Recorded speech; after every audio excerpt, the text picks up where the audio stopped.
नमस्कार, मैं अंशिका श्रीवास्तव और आप देख रहे हैं न्यूज लाइव।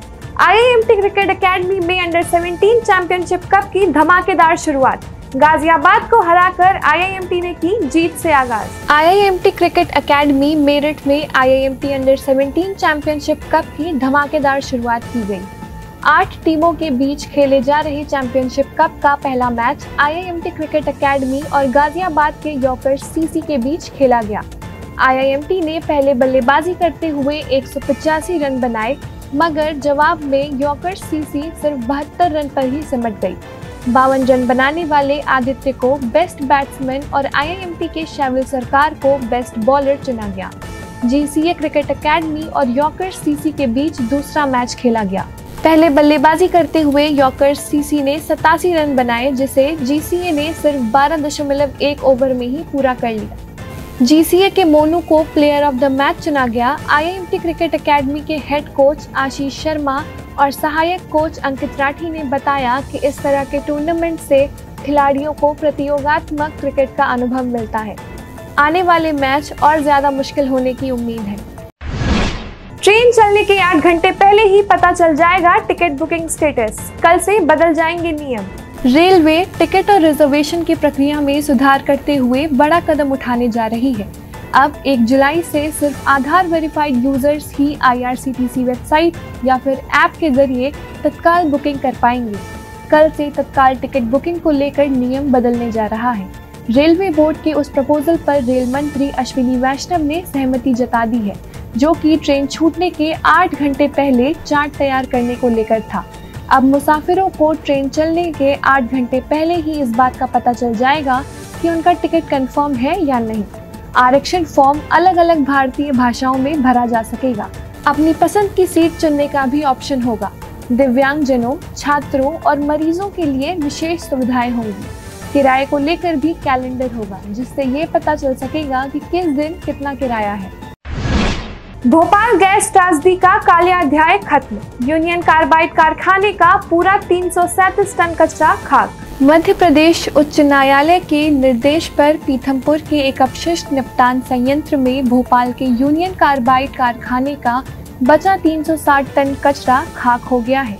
भोपाल गैस त्रासदी के लिए जिम्मेदार कारखाने का कुल 337 टन कचरा जला दिया गया है। राज्य प्रदूषण नियंत्रण बोर्ड के एक अधिकारी ने सोमवार को ये जानकारी दी। धार जिले के संयंत्र में 3 परीक्षणों के दौरान यूनियन कार्बाइड कारखाने का 30 टन कचरा पहले ही जलाया जा चुका है।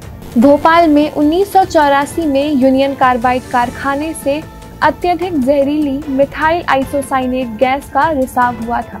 इससे कम से कम 5479 लोग मारे गए थे और हजारों लोग अपंग हो गए थे। इसे दुनिया की सबसे बड़ी औद्योगिक आपदाओं में गिना जाता है। ओमान की खाड़ी में जहाज में लगे भीषण आग। भारतीय नौसेना ने शुरू किया बचाव अभियान। ओमान की खाड़ी में एक जहाज में भीषण आग लग गई। इसकी जानकारी मिलते ही भारतीय नौसेना ने रेस्क्यू ऑपरेशन शुरू कर दिया। उसने स्टील्थ फ्रिगेट आईएनएस तबार को आग बुझाने वाली टीम के साथ मौके पर भेजा। जानकारी के मुताबिक ये जहाज कांडला, भारत से शिनाख, ओमान की ओर जा रहा था, जिसमें 14 भारतीय मूल के चालक दल के सदस्य थे। जहाज के इंजन रूम में भयानक आग लग गई। इसके बाद जहाज का बिजली कनेक्शन भी प्रभावित हो गया। आग की जानकारी मिलते ही नौसेना ने आईएनएस तबार को तुरंत भेज दिया। अभियान में भारतीय नौसेना के 13 कर्मी शामिल हैं और चालक दल के 5 सदस्य भी मौके पर मौजूद हैं। अभियान शुरू होने के बाद आग पर काफी हद तक काबू पा लिया गया है। घटाई जाएंगी शहीद स्मारक के साउंड एंड लाइट शो की टिकट दरें। एडीए भारतीय पर्यटकों को 50 रुपए में देगा एंट्री। शहीद स्मारक में साउंड एंड लाइट शो का प्रवेश शुल्क घटाने की तैयारी एडीए कर रहा है। 1 अप्रैल को शुरू किए गए शो का प्रवेश शुल्क 100 रुपए रखा गया था, जिसे घटाकर 50 रुपए करने की तैयारी है। शो में दर्शकों द्वारा रुचि नहीं लिए जाने पर समीक्षा बैठक में पर्यटन मंत्री व जिले के प्रभारी मंत्री जयवीर सिंह ने इसके लिए निर्देश जारी किए थे। मौसम खराब होने से इन दिनों शो में व्यवधान आ रहा है। आजादी के आंदोलन में आगरा के योगदान, यहाँ हुई प्रमुख घटनाओं, महात्मा गांधी के आंदोलन, स्थानीय क्रांतिकारियों व स्वतंत्रता सेनानियों पर आधारित आधे घंटे का शो शाम तैयार किया गया था। यहाँ म्यूजिकल फाउंटेन आकर्षण के रूप में लगाया गया था। यहाँ अधिक संख्या में दर्शक नहीं आ रहे थे।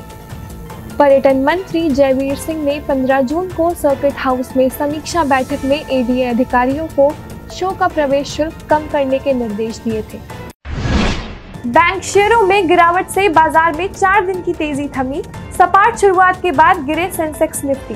घरेलू शेयर बाजार में हफ्ते के पहले कारोबारी दिन यानी सोमवार को सपाट शुरुआत हुई। हालांकि थोड़ी देर में ही बाजार लाल निशान पर आ गया। शुरुआती कारोबार में सेंसेक्स 182.77 अंक गिरकर 83,876.13 पर और निफ्टी 46.25 अंक गिरकर 25,591.55 पर पहुंच गया। फिलहाल सेंसेक्स 300 से ज्यादा और निफ्टी 90 से ज्यादा अंकों की गिरावट के साथ कारोबार कर रहा था। शुरुआती कारोबार में अमेरिकी डॉलर के मुकाबले रुपया 2 पैसे बढ़कर 85.48 पर पहुंचा। बैंक शेयरों में मुनाफा वसूली के बीच 4 दिन की तेजी के बाद सोमवार को शुरुआती कारोबार में शेयर बाजार के बेंचमार्क सूचकांक सेंसेक्स और निफ्टी में गिरावट दर्ज की गई। 30 शेयरों वाला बीएसई सेंसेक्स 182.77 अंक गिरकर 83,876.13 पर आ गया। 50 शेयरों वाला एनएसई निफ्टी 46.25 अंक गिरकर 25,591.55 पर आ गया।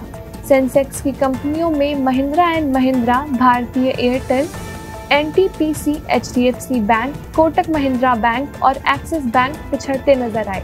ऐसे ही Larsen and Toubro, Trent, State Bank of India और इटर्नल हरे निशान पर दिखाई दिए।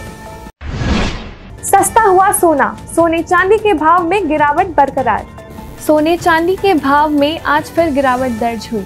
24 कैरेट सोने के दाम 97,410 रुपए प्रति 10 ग्राम हो गए, जो कल 97,420 रुपए थे। आज 22 कैरेट 10 ग्राम सोने की कीमत 79,290 रुपए और 18 कैरेट 10 ग्राम सोने की कीमत 73,060 रुपए हो गई। आज चांदी के दाम 1,07,700 रुपए प्रति किलो हो गए। पटना, जयपुर और लखनऊ जैसे बड़े शहरों में सोने का दाम गिरावट के दाम पर ही बना रहा। आज के लिए बस इतना ही। कल फिर मिलेंगे देश दुनिया की नई जानकारियों के साथ। तब तक के लिए देखते रहिए और सब्सक्राइब करिए IIMT मीडिया।